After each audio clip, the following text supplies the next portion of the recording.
যে ব্যক্তির কথা বলবো তিনি হলেন ওই ব্যক্তি যে ব্যক্তি কোনো জালেম শাসকের জুলুমকে সমর্থন করে, সাফাই গায়, দলবাজির কারণে, অন্ধত্বের কারণে, তার অন্ধ অনুকরণের কারণে তার মিথ্যাকে সত্য বলে প্রচার করে, তার মিথ্যাকে সত্যায়ন করে, এই টাইপের মানুষগুলো।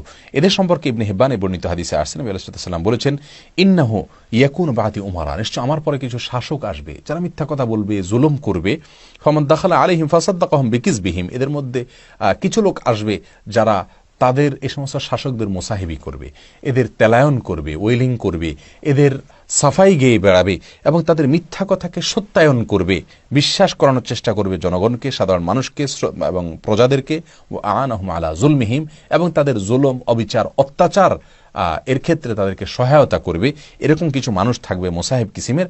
ফালাইসা মিন্নি ওয়ালাস্তু মিনহু ওয়ালাইসা বিওয়ারিদিন আলাইয়াল হাউজ, তো এই শ্রেণীর মানুষেরা আমার উম্মত নয়, আমি তাদের কেউ নই, তাদেরকে আমি পরিচয় দিচ্ছি না, তাদেরকে আমি চিনি না, এবং তারা কিয়ামতের ময়দানে আমার হাউজে কাউসারের পানি পান করতে আসতে পারবে না।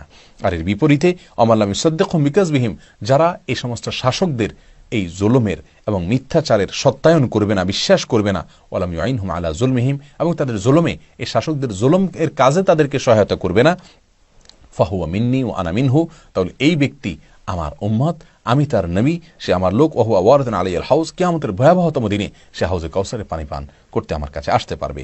তাহলে জালেম শাসকের মুসাহিবি করা এবং মিথ্যা কথাকে সত্যায়ন করা, তার জুলুমে সহায়তা করা, এই শ্রেণীর লোক যারা আছেন তাদেরকে রাসূল সাল্লাল্লাহু আলাইহি ওয়াসাল্লাম বলেছেন যে তারা আমার উম্মত নয়, আমার উম্মতের অন্তর্ভুক্ত নয়।